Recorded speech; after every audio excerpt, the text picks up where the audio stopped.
Hello dear students, welcome to the gateway classes. My name is Gulshan Kumar और मैं आपको पढ़ा रहा हूं इंजीनियरिंग मैथमेटिक्स 4। और आज हम बात करेंगे कि इंजीनियरिंग मैथमेटिक्स 4 को कैसे पढ़ें कि हमारे 90% से ज्यादा मार्क्स आ जाएं या 70 out of 70 marks external exam में आ जाएं। साथ ही साथ मैं आपको इंजीनियरिंग मैथमेटिक्स 4 के इंपॉर्टेंट टॉपिक्स भी बताऊंगा। उसके बाद हम बात करेंगे कि इंजीनियरिंग मैथमेटिक्स 4 के वन शॉट वीडियो यूट्यूब पर कब से आने स्टार्ट होंगे। और एक और इंपॉर्टेंट इंफॉर्मेशन आपके लिए कि गेटवे क्लासेस एप्लीकेशन पर इस समय सभी कोर्सेज के ऊपर 50% का ऑफ चल रहा है। तो चलिए बात करते हैं इंजीनियरिंग मैथमेटिक्स 4 की। तो देखिए, इंजीनियरिंग मैथमेटिक्स 4 जो कि आपका सेकेंड ईयर में चलता है और इस सब्जेक्ट को सभी ब्रांच के स्टूडेंट पढ़ते हैं। केवल दो ब्रांच ऐसी है जो स्टूडेंट इसको नहीं पढ़ते हैं। एक तो सिविल ब्रांच के स्टूडेंट नहीं पढ़ते और दूसरा एक ब्रांच और है ईएनवी। इस ब्रांच के स्टूडेंट भी इस सब्जेक्ट को नहीं पढ़ते हैं, बाकी सभी ब्रांच के स्टूडेंट इस सब्जेक्ट को पढ़ते हैं। अब यहां पर बहुत सारे स्टूडेंट ने इंजीनियरिंग मैथमेटिक्स 4 को थर्ड सेमेस्टर में पढ़ लिया होगा, यानी कि वो पढ़ चुके हैं। और जिन स्टूडेंट ने इस सब्जेक्ट को थर्ड सेमेस्टर में नहीं पढ़ा है वो इस समय फोर्थ सेमेस्टर में इस सब्जेक्ट को पढ़ रहे होंगे। अब अगर आप इंजीनियरिंग मैथमेटिक्स 4 को गेटवे क्लासेस एप्लीकेशन में पढ़ते हैं तो वहां पर आपको क्या क्या मिलेगा मैं आपको एक बार डिटेल में बता देता हूं। देखिए, इंजीनियरिंग मैथमेटिक्स 4 का कंप्लीट सिलेबस हमारा ऑलरेडी एप्लीकेशन में हो चुका है, जहां पर आपको यूनिट वाइज और एकदम सीक्वेंस से पूरा एकदम आपको कंटेंट एकदम सीक्वेंस से मिलेगा। यूनिट वाइज और एकदम सीक्वेंस से आपको वीडियो लेक्चर्स मिलेंगे। वीडियो लेक्चर्स के आपको पीडीएफ नोट्स भी मिलेंगे और लेक्चर वाइज आपको डीबीबी मिलेगी, जहां पर आपको प्रैक्टिस के लिए क्वेश्चन दिए जाते हैं। और ये जो डीबीबी के क्वेश्चन है इनका सॉल्यूशन भी आपको वहीं पर मिल जाएगा। तो ये सब आपको एकदम सीक्वेंस से मिलेगा। इसके अंदर आपके पीवाईक्यूज भी होंगे और साथ ही साथ रिवीजन के लिए आपको unit wise one shot revision video भी एप्लीकेशन के अंदर मिलेंगी। और ये पूरा कंटेंट आपको एकदम सीक्वेंस में और प्रॉपर तरीके से वेल ऑर्गेनाइज मैनर में मिलेगा, जहां पर आपको पढ़ने में किसी भी तरह की कोई भी प्रॉब्लम नहीं आएगी। और ये कंफर्म है कि अगर आप यहां से पढ़ते हैं तो आपको किसी भी टॉपिक को कहीं और से सर्च करने की जरूरत नहीं पड़ेगी। सभी टॉपिक आपको बहुत ही आसान तरीके से समझ में आ जाएंगे। अब यहां पर एक चीज मैं आपको बता ही दिया, पहले भी फिर से बता देता हूं कि इंजीनियरिंग मैथमेटिक्स 4 पर भी 50% का ऑफ इस समय चल रहा है और सभी कोर्सेज पर 50% का ऑफ चल रहा है। और ये जो ऑफर है ये आपका 10 जुलाई तक वैलिड है। इस ऑफर को अप्लाई करने के लिए आपको कूपन लगाना होगा गेटवे 50। और अगर किसी स्टूडेंट की कोई क्वेरी है तो हेल्पलाइन नंबर पे वो कॉल कर सकता है। और इस कोर्स की जो वैलिडिटी होगी वो आपके एग्जाम तक रहेगी। देखिए, अब आपकी इंजीनियरिंग मैथमेटिक्स 4 डेट शीट आपको मालूम चल गई होगी और आपको मालूम है कि इंजीनियरिंग मैथमेटिक्स 4 का जो आपका पेपर है वो कब है। तो जब तक आपका पेपर होगा तब तक इस कोर्स की आपकी वैलिडिटी रहेगी। तो मुझे लगता है आपको यहां पर जो मैं बताना चाहता था वो आपको क्लियरली समझ में आ गया होगा। अगर किसी स्टूडेंट को इंजीनियरिंग मैथमेटिक्स के साथ साथ और भी सब्जेक्ट पढ़ने हैं या कॉम्बो पैक अगर लेना है तो गेटवे क्लासेस एप्लीकेशन पर कॉम्बो पैक भी अवेलेबल है। फर्स्ट ईयर का कॉम्बो पैक भी है, यानी कि सेकंड सेम का कॉम्बो पैक। उसके बाद सेकंड ईयर के जो कॉम्बो पैक है वो ब्रांच वाइज है, तो आप कॉम्बो पैक भी ले सकते हैं, इंडिविजुअल सब्जेक्ट भी ले सकते हैं। और इन्हीं सभी कॉम्बो पैक के ऊपर भी 50% का डिस्काउंट इस समय चल रहा है ना। और ये आपका 10 जुलाई तक वैलिड रहेगा। किसी स्टूडेंट की कोई क्वेरी है तो ये हमारा हेल्पलाइन नंबर है, इस पर कॉल कर सकता है। साथ ही साथ इन सभी कोर्सेज की वैलिडिटी भी आपके एग्जाम तक रहेगी। क्लियर है? चलिए अब हम आगे बढ़ते हैं और पहले बात करेंगे कि अगर आप लोग इंजीनियरिंग मैथमेटिक्स 4 में 90% से ज्यादा मार्क्स लाने चाहते हैं या आप फुल मार्क्स लाना चाहते हैं 70 आउट ऑफ 70। आपको मालूम भी होगा कि मैथमेटिक्स के अंदर 70 आउट ऑफ 70 बहुत सारे स्टूडेंट्स के आते हैं, है ना। और क्योंकि ये सब्जेक्ट आपने देखा थर्ड सेमेस्टर में भी चल रहा था और जो स्टूडेंट गेटवे क्लासेस एप्लीकेशन से पढ़ रहे थे उनमें से बहुत सारे स्टूडेंट के मैथमेटिक्स 4 के अंदर 70 आउट ऑफ 70 मार्क्स आए भी हैं, है ना। और 70 आउट ऑफ 70 के अलावा 69, 68, 67 इस तरह के मार्क्स भी बहुत सारे स्टूडेंट्स के हैं। तो आपको किस तरीके से तैयारी करनी चाहिए कि आप इंजीनियरिंग मैथमेटिक्स 4 में 70 आउट ऑफ 70 या 90% से ज्यादा मार्क्स लेकर के आए। तो देखो, कुछ नहीं करना, आपको बहुत आसान है। सबसे पहले तो आपको पूरा सिलेबस करना है विद कॉपी एंड पेन। इसका मतलब क्या है? देखिए, कुछ स्टूडेंट क्या करते हैं, वो केवल वीडियो लेक्चर्स को देखते हैं तो आपको केवल देखना नहीं है, थोड़ा प्रैक्टिस भी करनी है, ठीक है ना। अगर आप प्रैक्टिस करेंगे तो चांसेस रहेंगे कि आपका क्वेश्चन एग्जाम में गलत नहीं होगा। लेकिन अगर आप केवल वीडियो देखेंगे, अगर आप वीडियो देखेंगे तो भले ही आपको पूरा क्वेश्चन समझ में आ गया, सब कुछ समझ में आ गया, लेकिन आप एग्जाम में क्वेश्चन में गलती कर सकते हैं। इसलिए प्रैक्टिस करना बहुत जरूरी है। और आप जानते हैं, है ना, जब से आप लोग मैथमेटिक्स पढ़ रहे हैं तब से आपको जितने भी टीचर्स रहे होंगे मैथमेटिक्स पढ़ाने वाले, सब ने आपको यही बोला होगा कि मैथमेटिक्स के क्वेश्चन को प्रैक्टिस करना बहुत जरूरी है। तो मेरे ख्याल से पहला पॉइंट आपको क्लियर हो गया होगा और सिलेबस आप लोग अपना कवर कर रहे होंगे। क्लियर है? आगे देखिए, cover syllabus according to internal examination. देखिए ये पॉइंट मैंने क्यों लिखा है, देखिए एक्सटर्नल पेपर आपका 70 मार्क्स का होता है, ठीक है ना, 70 मार्क्स का होता है। तो अगर आप इंटरनल एग्जाम को सीरियसली नहीं लेंगे, अगर आप इंटरनल एग्जाम को प्रॉपर तरीके से नहीं देंगे, तो आप एक बार को एक्सटर्नल एग्जाम में तो 70 आउट ऑफ 70 ला सकते हैं, लेकिन जो आपका इंटरनल मार्क्स है 30, वो आपको 30 आउट ऑफ 30 नहीं मिलेगा। यानी कि आप 70 आउट ऑफ 70 लाकर के भी आप 100/100 नहीं ला सकते, यानी कि 100/100 मार्क्स आपके नहीं आएंगे। तो इसलिए आपको इंटरनल एग्जाम पे बहुत ज्यादा फोकस करना है। और आप जानते हैं इंटरनल एग्जाम से ही आपकी जो परसेंटेज है वो बहुत अच्छी बन जाती है। तो इसलिए आपको अपना सिलेबस इंटरनल एग्जाम के अकॉर्डिंग ही कवर करना है। कुछ स्टूडेंट क्या करते हैं कि पता चल रहा है उनका सेकंड सेशनल एग्जाम चल रहा है और जो सिलेबस सेकंड सेशनल में आ रहा है वो नहीं पढ़ रहे हैं, कुछ और पढ़ रहे हैं, तो क्या फायदा है। हाँ, मतलब ऐसा नहीं कि आप जो पढ़ रहे हैं वो आपके काम नहीं आएगा, आएगा, लेकिन आपका जो एग्जाम आने वाला है उसमें आपके मार्क्स नहीं आएंगे, और मार्क्स नहीं आएंगे तो आपको इंटरनल मार्क्स अच्छा नहीं मिलेगा। और अगर इंटरनल मार्क्स अच्छा नहीं मिलेगा तो सीधी सी बात है कि आपकी परसेंटेज भी बहुत अच्छी नहीं बन पाएंगी। तो इसलिए आपको इंटरनल एग्जाम के अकॉर्डिंग अपना सिलेबस कवर करना चाहिए। Now prepare short note. देखिए यहां पर इसका मतलब क्या, प्रिपेयर शॉर्ट नोट्स इंक्लूडिंग, देखिए जब आप मैथमेटिक्स को पढ़ रहे हैं तो साथ ही साथ कुछ शॉर्ट नोट्स आपको जरूर बनाने चाहिए। मतलब मैं ये नहीं कह रहा हूं कि आप मैथमेटिक्स के पूरे प्रॉपर नोट्स बनाइए, वो आपकी मर्जी, आप बनाना चाहें बना सकते हैं, नहीं बनाना चाहते कोई दिक्कत नहीं है। और वैसे भी गेटवे क्लासेस एप्लीकेशन पर आपको मालूम है पूरे मैथमेटिक्स 4 के पूरे कंप्लीट नोट्स आपको मिल जाते हैं, है ना। चलिए करना क्या चाहिए आपको, अपने आप क्या करना चाहिए, आपको जो इंपॉर्टेंट की पॉइंट्स हैं, जैसे कि मैं अगर मान लीजिए आपको मैथमेटिक्स पढ़ा रहा हूं तो मैं आपको बहुत सारी चीजें बताता हूं, तो कुछ चीजें ऐसी होती हैं कि जो इंपॉर्टेंट होती हैं और उन चीजों को आपको नोट करके लिख लेना चाहिए। अपने लैंग्वेज में लिख के रखो, हिंदी में लिखो, इंग्लिश में लिखो, कैसे भी लिखो, क्योंकि आपको आगे वो चीज जब आप उसको पढ़ेंगे ना तो तुरंत आपको समझ में आ जाएगा। तो कुछ इंपॉर्टेंट पॉइंट्स होते हैं उनको आपको नोट कर लेना चाहिए आगे के लिए। उसके बाद फॉर्मूले, देखिए मैथमेटिक्स के अंदर आप जानते हैं बहुत सारे फॉर्मूले होते हैं, है ना। तो कुछ ऐसे फॉर्मूले भी होते हैं जो कि बहुत सिंपल होते हैं, जो आप कभी नहीं भूलते, तो उनको नोट करने की जरूरत नहीं, वो तो आप कभी भूलते ही नहीं है।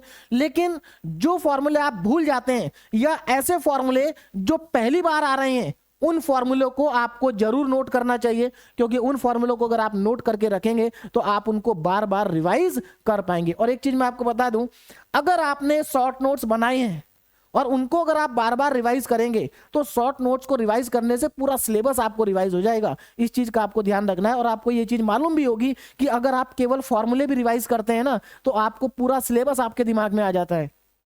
और सबसे जो लास्ट में पॉइंट लिखा है ये सबसे इंपॉर्टेंट है। ये सबसे इंपॉर्टेंट क्यों है, क्योंकि बहुत सारे स्टूडेंट ऐसे होते हैं कि वो बहुत ज्यादा मेहनत करते हैं, लेकिन मेहनत करने के बाद भी उनके नंबर अच्छे नहीं आते या उनका पेपर अच्छा नहीं जाता। मैं ये कहूंगा कि बहुत मेहनत करने के बाद भी उनका पेपर अच्छा नहीं जाता है। उसका क्या रीजन है, उसका रीजन ये है, वो स्टूडेंट क्या करते हैं, वो स्टूडेंट ज्यादा समय उन क्वेश्चन को या उन टॉपिक्स को देते हैं जो ज्यादा इंपॉर्टेंट नहीं है। मतलब बहुत सारे टॉपिक हमारे ऐसे होते हैं जो बहुत बड़े होते हैं, लेकिन वहां से एग्जाम में क्वेश्चन या तो मतलब आते नहीं है, और आते भी हैं तो 2 नंबर का क्वेश्चन आता है, मतलब ज्यादा मार्क्स का एग्जाम में नहीं आता। तो कुछ स्टूडेंट क्या है, स्मार्ट तरीके से पढ़ाई नहीं करते, वो उन टॉपिक्स पर समय ज्यादा खराब कर देते हैं जो टॉपिक एग्जाम के लिए इंपॉर्टेंट नहीं है। और जो टॉपिक एग्जाम के लिए इंपॉर्टेंट है, जहां से एग्जाम में ज्यादा नंबर के क्वेश्चन आते हैं, वो उन टॉपिक को समय कम देते हैं। क्योंकि सीधी सी बात है, अगर आप ऐसे टॉपिक को ज्यादा समय दे रहे हैं जो इंपॉर्टेंट नहीं है, तो अब आपके पास समय कम बचेगा, तो इसका मतलब आप इंपॉर्टेंट टॉपिक को समय कम देंगे। तो ऐसे बहुत सारे स्टूडेंट होते हैं। तो वो स्टूडेंट क्या होते हैं कि मेहनत करने के बाद भी उनका पेपर अच्छा नहीं जाता है। बात समझ में आ रही है? और जब पेपर अच्छा नहीं जाएगा तो जनरली नंबर भी अच्छे नहीं आएंगे, ये आप लोग अच्छे से जानते हैं। तो मेरे ख्याल से आपको ये बात तो आपको समझ में आ गई होगी कि किस तरीके से आपको पढ़ाई करनी है ना। इंपॉर्टेंट टॉपिक देखिए, अगर आप 70 आउट ऑफ 70 भी लाना चाहते हैं ना, तब भी आपको इंपॉर्टेंट टॉपिक्स पे फोकस करना है। क्यों करना है? क्योंकि इंपॉर्टेंट टॉपिक से ज्यादा क्वेश्चन आएंगे, इसलिए आपको उनको ज्यादा प्रैक्टिस करना है, और जो इंपॉर्टेंट नहीं है उनको कम प्रैक्टिस करना है।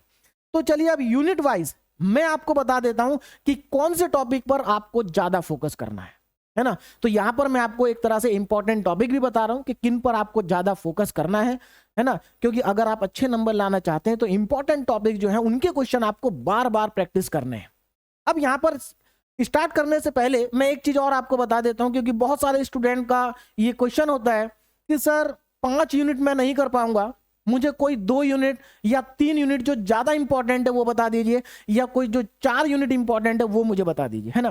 देखिए मेरा तो यही सजेशन रहता है कि आपको पूरा सिलेबस पढ़ के जाना चाहिए, लेकिन फिर भी क्योंकि बहुत सारे स्टूडेंट पूछते हैं तो उनको मैं बता देता हूं।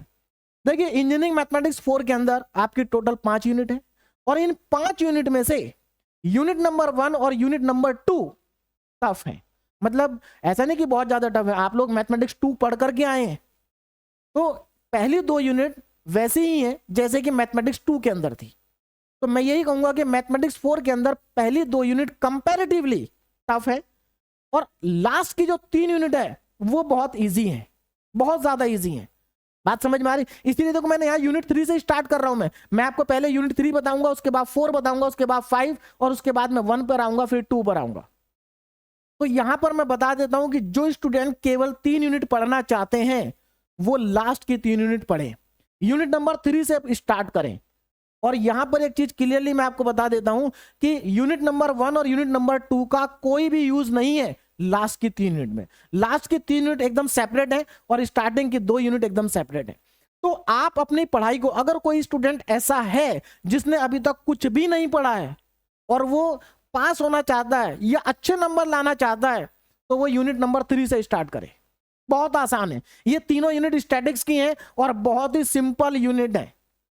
बात समझ में आ रही है? इनमें कैलकुलेशन है, कैलकुलेशन के लिए आपके पास कैलकुलेटर है, बस आपको फॉर्मूले याद करने हैं और क्वेश्चन प्रैक्टिस करने हैं, कंफर्मली आप बहुत अच्छे नंबर स्कोर कर पाएंगे। तो जिस स्टूडेंट ने अभी तक कुछ भी नहीं पढ़ा है ना, वो स्टूडेंट भी मैथमेटिक्स 4 में बहुत ही आसान तरीके से पास हो जाएगा अगर वो यूनिट नंबर 3 से स्टार्ट करता है। तो ध्यान दीजिएगा यूनिट नंबर 3। और जो स्टूडेंट 70 आउट ऑफ 70 लाना चाहते हैं या बहुत अच्छे नंबर लाना चाहते हैं, तो उनको मैं बता देता हूं कि लास्ट की 3 यूनिट के अंदर आपको पूरा सिलेबस पढ़ना है। इन 3 यूनिट में आपको कोई भी टॉपिक छोड़ करके नहीं जाना है। हाँ, यूनिट नंबर 1 और 2 में आप 1-2 टॉपिक छोड़ सकते हैं, लेकिन लास्ट की 3 यूनिट से किसी भी स्टूडेंट को कोई भी टॉपिक नहीं छोड़ना है, क्योंकि ये तीनों यूनिट छोटी भी है और तीनों यूनिट आसान भी है। तो चलिए मैं बात करूंगा यहां पर यूनिट नंबर 3 की, जिसका नाम है स्टैटिस्टिकल टेक्निक फर्स्ट, है ना। तो यहां पर इसके अंदर टोटल 5 टॉपिक है। मतलब ये इंपॉर्टेंट टॉपिक मैं नहीं कह रहा हूं, ये इस यूनिट के अंदर 5 टॉपिक ही है, ये पूरा सिलेबस है इस यूनिट का, आप ये मान के चलिए, है ना। तो इसमें पहला टॉपिक आता है मूवमेंट, फिर आता है स्क्यूनेस और फिर आता है कुर्टोसिस। अगर मैं इन तीनों टॉपिक की बात करूं तो जनरली AKTU में यहां से एक 7 मार्क्स का क्वेश्चन हर साल पूछा जाता है, 7 मार्क्स का।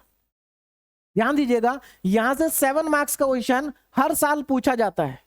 अब ये जो 7 मार्क्स का क्वेश्चन होता है, अब यहां पर मेरी बात ध्यान से सुनिए, कभी कभी ऐसा होता है कि ये 7 मार्क्स का क्वेश्चन मूवमेंट से होता है, कभी कभी स्क्यूनेस से होता है और कभी कभी कुर्टोसिस से होता है। लेकिन ज्यादातर जो यहां से 7 मार्क्स का क्वेश्चन आता है ना, उसमें तीनों चीज एक साथ पूछ लेते हैं।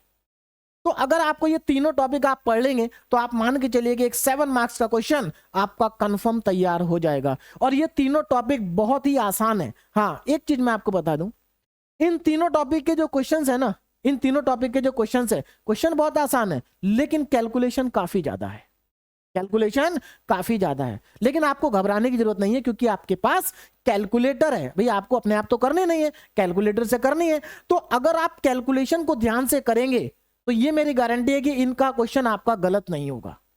बस कैलकुलेशन पर फोकस करना है, बाकी ये तीनों टॉपिक बहुत सिंपल है, इनके क्वेश्चन बहुत सिंपल और एक ही जैसे क्वेश्चन होते हैं। बात समझ में आ रही? और एक ही क्वेश्चन में तीनों चीजों को पूछ लिया जाता है। तो यहां से एक 7 मार्क्स का क्वेश्चन तो आप मान के चलिए कि कंफर्म आपके एग्जाम में आएगा ही आएगा। साथ ही साथ यहां से एक 2 मार्क्स का क्वेश्चन भी आ सकता है। ऐसा नहीं कि 2 मार्क्स के लिए अलग से आपको पढ़ना है, यही सब 2 मार्क्स, इसमें से कोई भी क्वेश्चन 2 मार्क्स का छोटा क्वेश्चन के भाई सीधी सी बात है, छोटा क्वेश्चन होगा वो 2 मार्क्स में आ जाएगा, जो बड़ा क्वेश्चन होगा वो 7 मार्क्स में आ जाएगा। आगे चलते हैं, नेक्स्ट टॉपिक यहां पर आता है, आपका आता है कर्व फिटिंग। कर्व फिटिंग, तो जो कर्व फिटिंग है ये बहुत ही सिंपल और बहुत ही इंपॉर्टेंट टॉपिक है, क्योंकि यहां से भी हर साल एक 7 मार्क्स का क्वेश्चन पूछा जाता है। और मैं आपको बता दूं कर्व फिटिंग, इसके अंदर 4-5 टाइप की फिटिंग होती है, जैसे स्ट्रेट लाइन हो गया, पैराबोला हो गया, है ना, इस तरह की इसमें 4-5 टाइप की फिटिंग होती है। अगर आप वो सारी फिटिंग को कर लेंगे तो यहां से एक 7 मार्क्स का क्वेश्चन आप कर सकते हैं। और इसके क्वेश्चन बहुत सिंपल होते हैं, इसके क्वेश्चन मतलब यहां से भी ज्यादा सिंपल कर्व फिटिंग के होते हैं, क्योंकि यहां पर कैलकुलेशन भी काफी कम होती है, मतलब इसके कंपैरिजन में यहां पर कैलकुलेशन काफी कम होती है। तो यहां से आप 7 मार्क्स बहुत ही आसानी के साथ ला सकते हैं कर्व फिटिंग से। उसके बाद नेक्स्ट टॉपिक यहां पर लास्ट टॉपिक है हमारा कोरिलेशन एंड रिग्रेशन। यहां से भी एक 7 मार्क्स का क्वेश्चन आता है और यहां से एक +2 मार्क्स का क्वेश्चन भी पूछा जाता है। और अगेन ये इससे भी ज्यादा आसान टॉपिक ये है, क्योंकि इसके अंदर तो फिर भी 4-5 टाइप की फिटिंग है, इसके अंदर तो 2 ही टाइप के क्वेश्चन है, बहुत सिंपल क्वेश्चन है। तो अब आपको समझ में आ गया होगा कि यूनिट नंबर 3 में बहुत ही आसान तरीके से आप इसको प्रिपेयर कर सकते हैं। तो यूनिट नंबर 3 में मैं आपको कोई इंपॉर्टेंट टॉपिक नहीं बता रहा हूं, क्योंकि यहां पर पूरी यूनिट इंपॉर्टेंट है और पूरी यूनिट आसान है। इस यूनिट को चाहे कोई कितना भी कमजोर बच्चा हो, उस बच्चे को भी इस यूनिट को पूरा कंप्लीट पढ़ करके जाना चाहिए। बात समझ में आ गई? हाँ, कुछ स्टूडेंट ऐसे हो सकते हैं कि सर मैं केवल लास्ट की 2 यूनिट करूंगा, 4 और 5। तो मैं आपको बता दूं कि अगर आप 4 और 5 करना चाहते हैं तो 3rd भी करें, क्योंकि एक्चुअल में ये तीनों यूनिट एक दूसरे से थोड़ा सा रिलेटेड है, ज्यादा रिलेटेड नहीं है लेकिन थोड़ा बहुत रिलेटेड है। अगर आप यूनिट नंबर 3 पढ़ेंगे तो आपको 4 थोड़ा और आसान लगेगी, फिर 5 और ज्यादा आसान लगेगी। तो इन तीनों को सीक्वेंस में पढ़ें, इन तीनों को सीक्वेंस में पढ़ें, पहले 3 फिर 4 फिर 5। और अगर आप 1 और 2 पढ़ रहे हैं तो पहले 1 और फिर 2, ऐसा नहीं कि पहले 2 पढ़ रहे हैं बाद में 1 पढ़ रहे हैं। तो मुझे लगता है आपको यूनिट नंबर 3 पूरा समझ में आ गया होगा। अच्छा, 2 मार्क्स का क्वेश्चन कभी कभी कर्व फिटिंग से भी आ जाता है। अगर मान लीजिए यहां से 2 मार्क्स का क्वेश्चन नहीं आएगा तो यहां से आएगा, या यहां से नहीं आएगा तो यहां से भी आएगा, यहां से आएगा। तो ऐसा नहीं कि कर्व फिटिंग से 2 मार्क्स का क्वेश्चन नहीं आ सकता, यहां से भी एक 2 मार्क्स का क्वेश्चन आ सकता है। बात समझ में आ रही है? अब आप कहेंगे सर एक यूनिट से 3 क्वेश्चन तो नहीं आते 2 मार्क्स के, तो मैं ये नहीं कह रहा हूं कि तीनों टॉपिक से 2 मार्क्स के क्वेश्चन आएंगे। हो सकता है यहां से आ जाए, हो सकता है यहां से आ जाए, हो सकता है यहां से आ जाए, लेकिन आएगा। आगे बढ़ते हैं, यूनिट नंबर 4 पे चलते हैं, स्टैटिस्टिकल टेक्निक सेकंड, जहां पर हम पढ़ते हैं प्रोबेबिलिटी। बहुत सारे स्टूडेंट प्रोबेबिलिटी का नाम सुन के घबरा जाते हैं। क्यों? क्योंकि प्रोबेबिलिटी वो लोग 10th क्लास से पढ़ते आ रहे हैं और उनको मालूम है कि प्रोबेबिलिटी उनको समझ में नहीं आती है। हाँ, हो सकता है ऐसा कुछ स्टूडेंट ऐसा हो, लेकिन मैं आपको बता दूं यहां पर जो बीटेक में आप प्रोबेबिलिटी पढ़ने वाले हैं, यहां पर ये जो प्रोबेबिलिटी है ना, ये फॉर्मूला बेस्ड है। तो इसलिए ये प्रोबेबिलिटी आपको आसानी से समझ में आ जाएगी, बस घबराना नहीं है ना। और देखो यहां पर क्या क्या टॉपिक है मैं आपको बता देता हूं। ये यहां पर अगेन पूरा सिलेबस है, कोई टॉपिक मैंने यहां से हटाया नहीं है, पूरा सिलेबस यही है। मैं आपको पहले ही बता चुका हूं कि आखिरी की 3 यूनिट में आपको पूरा पढ़ करके जाना है, इंपॉर्टेंट पे फोकस नहीं करना है। अगर आप आखिरी की 3 यूनिट अच्छे से तैयार करके जाएंगे, पूरी तैयार करके जाएंगे, तो गारंटेड आपके 50 नंबर से कम नहीं आएंगे आउट ऑफ 70। बात समझ में आ रही? अगर अच्छे से पढ़ के जाएंगे तो। चलिए, तो यहां पर अब मैं बात करूंगा, देखो random variable, expectation and variance, है ना, एक्सपेक्टेशन एंड वेरिएंस, ये पहले जो 2 टॉपिक हैं, देखिए अब यहां पर कुछ स्टूडेंट ऐसा सोचने लगे होंगे 3 यूनिट पढ़ के हमारे 50 नंबर आ जाएंगे, है ना। लेकिन मैं आपको बता दूं 3 यूनिट पढ़ के 50 नंबर आ सकते हैं, लेकिन वो तभी आ सकते हैं जब 3 यूनिट का आपका कोई भी क्वेश्चन गलत ना हो। और सीधी सी बात है, अगर जो स्टूडेंट इतना इंटेलिजेंट है कि वो 3 यूनिट पढ़ के जा रहा है और 3 यूनिट में उसका एक भी क्वेश्चन गलत नहीं हो रहा है, तो वो स्टूडेंट ऐसा हो ही नहीं सकता कि वो पहली और दूसरी यूनिट को छोड़ के जाए। बात समझ में आ रही है ना? नहीं जाएगा वो छोड़ के। चलिए, रैंडम वेरिएबल और एक्सपेक्टेशन एंड वेरिएंस, ये जो पहले 2 टॉपिक हैं, ये इस यूनिट का बेसिक पार्ट है। और यहां से एक 7 मार्क्स का क्वेश्चन जनरली एग्जाम में आ जाता है, 7 मार्क्स का क्वेश्चन। और कभी कभी यहां से 2 मार्क्स का क्वेश्चन आ जाता है, मतलब जनरली यहां से एक ही क्वेश्चन बनता है, या तो 7 मार्क्स का या फिर 2 मार्क्स का। बात क्लियर है? अब उसके बाद हमारे पास 3 टाइप के यहां पर प्रोबेबिलिटी डिस्ट्रीब्यूशन है, बाइनोमियल, पॉइजन, नॉर्मल। बहुत सिंपल है ये, इनके क्वेश्चन बहुत सिंपल होते हैं। आपको बस बाइनोमियल डिस्ट्रीब्यूशन का फॉर्मूला याद होना चाहिए, फॉर्मूले में वैल्यू पुट करनी, आंसर आ जाता है। तो इन तीनों टॉपिक के क्वेश्चन बहुत सिंपल होते हैं। और यहां से जो ये लास्ट वाला डिस्ट्रीब्यूशन है नॉर्मल, यहां से तो लगभग हर साल क्वेश्चन आता है एक 7 मार्क्स का।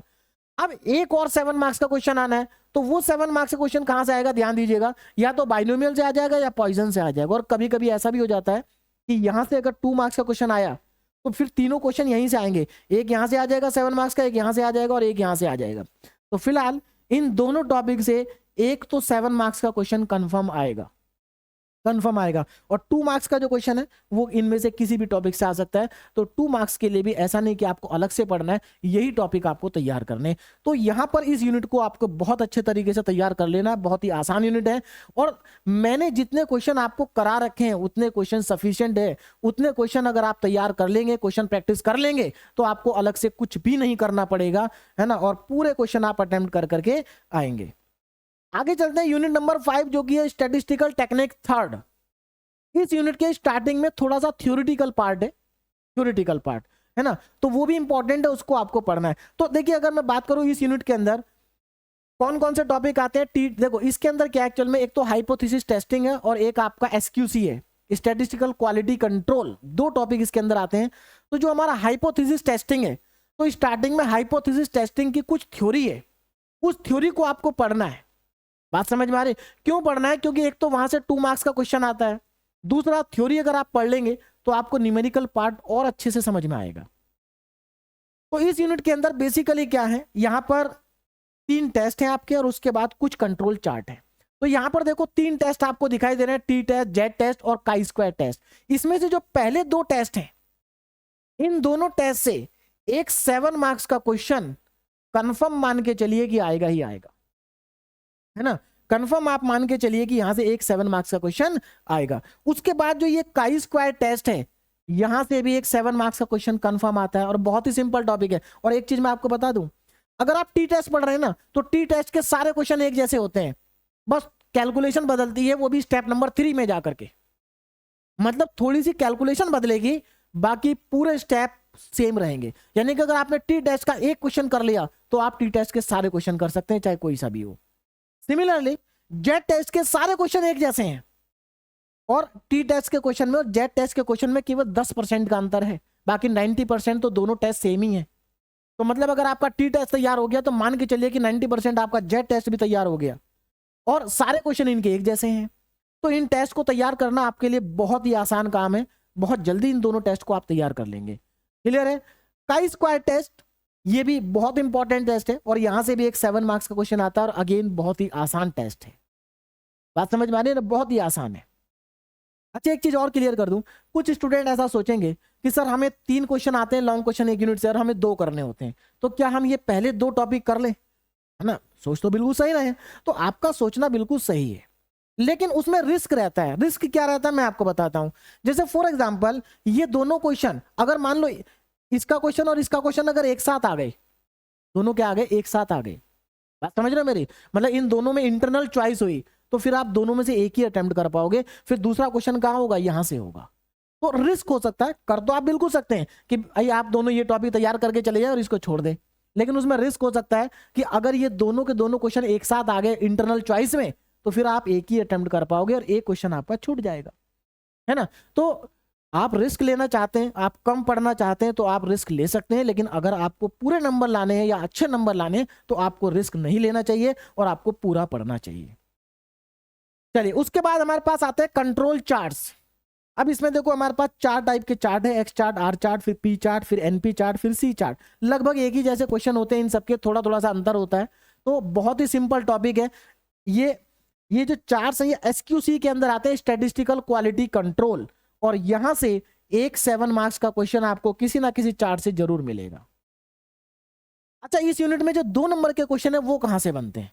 देखिए 2 नंबर के क्वेश्चन इनमें से भी बन सकते हैं, लेकिन ज्यादातर जो चांसेस होते हैं इस यूनिट के अंदर 2 नंबर के क्वेश्चन के वो होते हैं थ्योरेटिकल क्वेश्चन के। यहां से थ्योरेटिकल क्वेश्चन पूछा जाता है। जैसे मैंने आपको कहा कि ये जो टेस्ट है ये हाइपोथेसिस टेस्टिंग के अंदर आते हैं और हाइपोथेसिस टेस्टिंग की स्टार्टिंग में कुछ थ्योरी है जो मैंने आपको बहुत ही अच्छे तरीके से लिखाई भी है और पढ़ाई भी है। उस थ्योरी में से 2 नंबर का क्वेश्चन बन जाता है।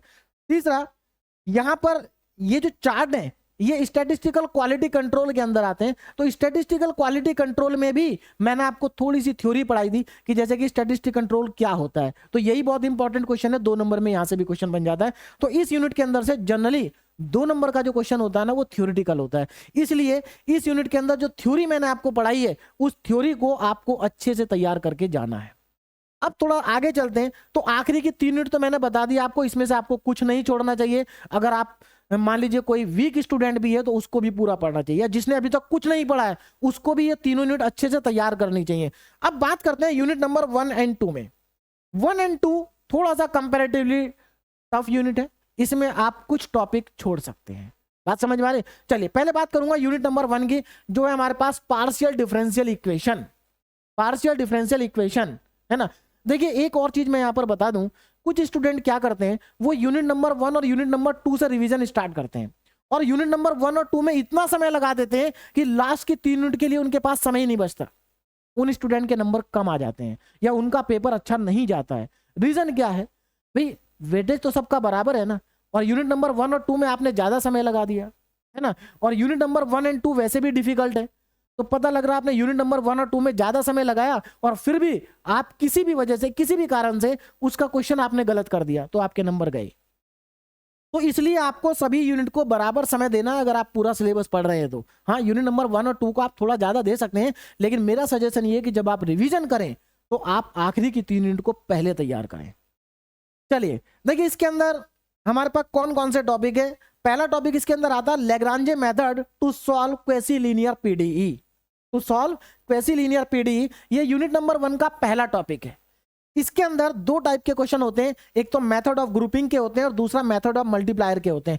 मेथड ऑफ ग्रुपिंग बहुत ही आसान है, इजी मेथड है ना, और मेथड ऑफ मल्टीप्लायर थोड़ा सा यहां पर स्टूडेंट को सोचना पड़ता है।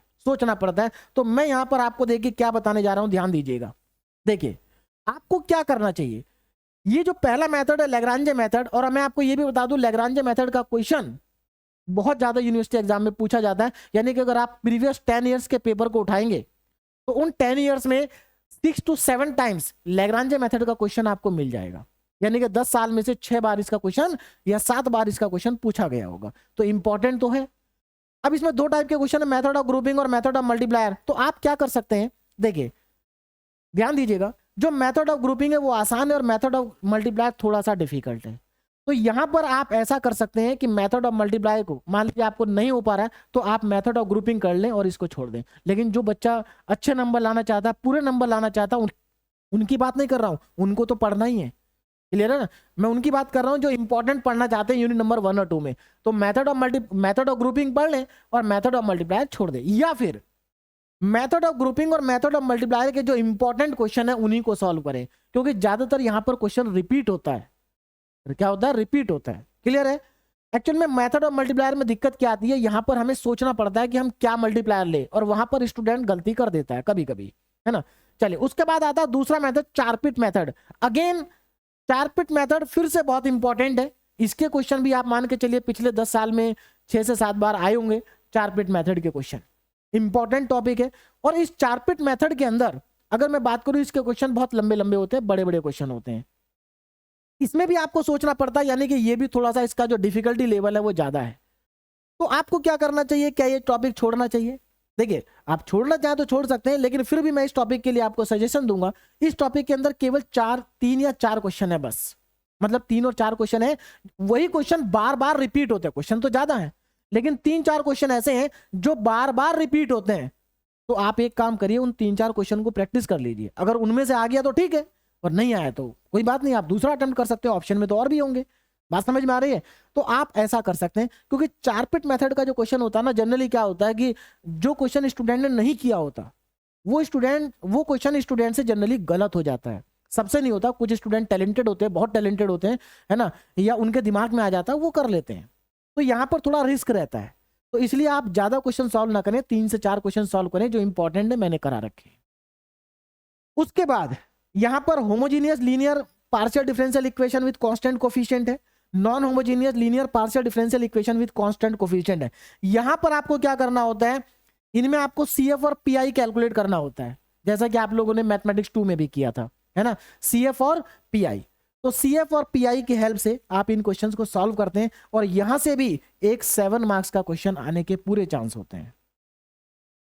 यहां से भी एक 7 मार्क्स का क्वेश्चन आता है, इसमें से भी आज देखो जनरली क्या होता है, या तो ये आता है या ये आता है। जनरली इन दोनों टॉपिक से एक क्वेश्चन 7 मार्क्स में पूछा जाता है, कभी कभी दोनों से भी आ जाता है, कभी कभी दोनों से आता है, कभी कभी एक टॉपिक से 7 मार्क्स का क्वेश्चन यहां से पूछा जाता है।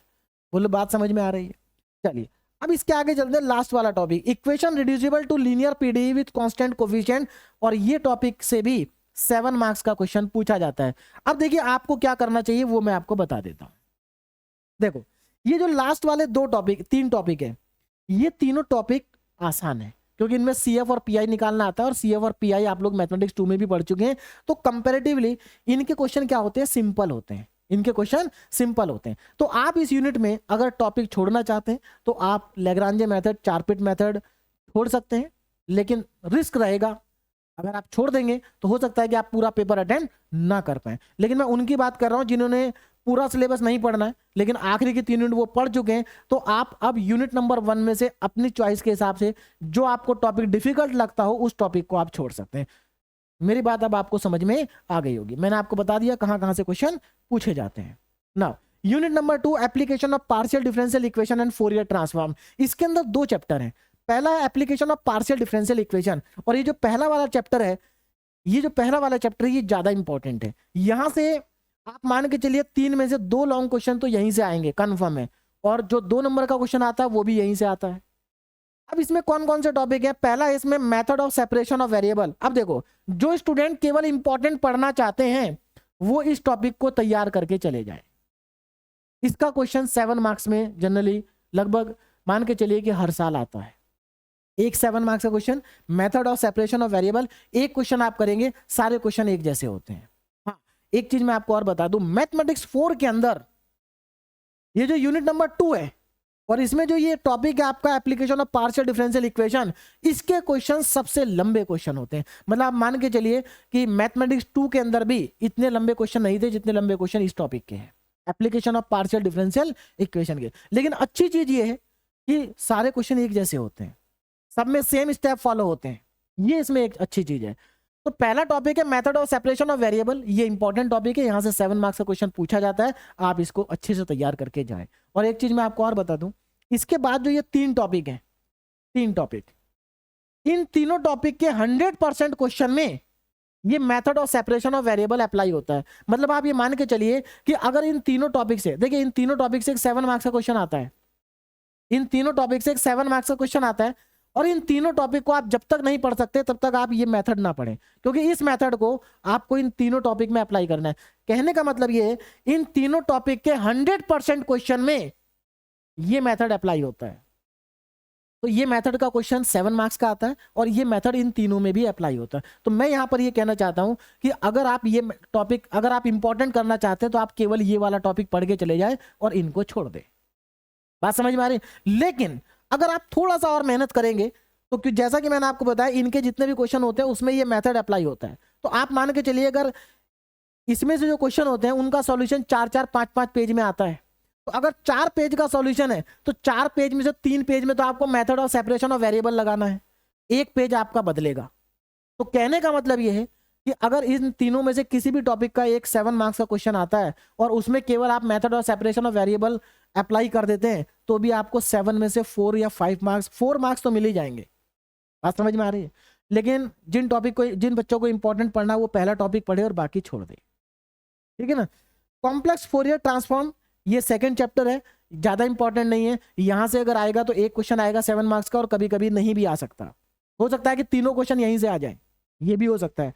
तो इस यूनिट के अंदर आप 2 चैप्टर है, पहला चैप्टर पढ़ सकते हैं, दूसरा चैप्टर पूरा आप छोड़ सकते हैं, है ना। और जिनको फुल मार्क्स लाने हैं उनको तो सब कुछ ही पढ़ना है, मैं उनको बता रहा हूं जो इंपॉर्टेंट की बात कर रहे हैं, ठीक है ना। तो मेरे ख्याल से अब आपको बात समझ में आ गई होगी। और अगर आप दोनों चैप्टर भी नहीं पढ़ना चाहते तो यूनिट नंबर 2 से केवल आप एक टॉपिक पढ़ के चले जाएं, method of separation of variable, बस सफिशिएंट है, एक क्वेश्चन यहां से आपका हो जाएगा। तो मेरे ख्याल से मैंने आपको 5 यूनिट के इंपॉर्टेंट क्वेश्चन, इंपॉर्टेंट टॉपिक आपको बता दिए। अब आप अपने अकॉर्डिंग उनको डिसाइड कर लीजिए कि आपको किस टॉपिक को छोड़ना है, किस टॉपिक को पढ़ना है। मैं उन स्टूडेंट की बात कर रहा हूं जो इंपॉर्टेंट पढ़ना चाहते हैं, क्लियर है ना। चलिए तो मेरे ख्याल से आप मैथमेटिक्स 4 में अब अपनी पढ़ाई को अच्छे से कर लेंगे, और मेरे ख्याल से कर भी चुके होंगे। बहुत सारे स्टूडेंट हैं जिनका इंजीनियरिंग मैथमेटिक्स 4 का सिलेबस कंप्लीट हो चुका होगा, कुछ का कंप्लीट होने वाला होगा। तो जैसे ही आपका सिलेबस कंप्लीट हो जाए आपको अच्छे से रिवीजन करना है, क्योंकि आपको मालूम है इंजीनियरिंग मैथमेटिक्स 4 के पेपर में आपको केवल 1 दिन की छुट्टी मिली है। तो आपको पेपर स्टार्ट होने से पहले ही इंजीनियरिंग मैथमेटिक्स 4 का कंप्लीट सिलेबस अच्छे से तैयार कर लेना है और रिवाइज भी कर लेना है, और अपने पेपर की अच्छे से तैयारी करनी है। Okay, thank you very much.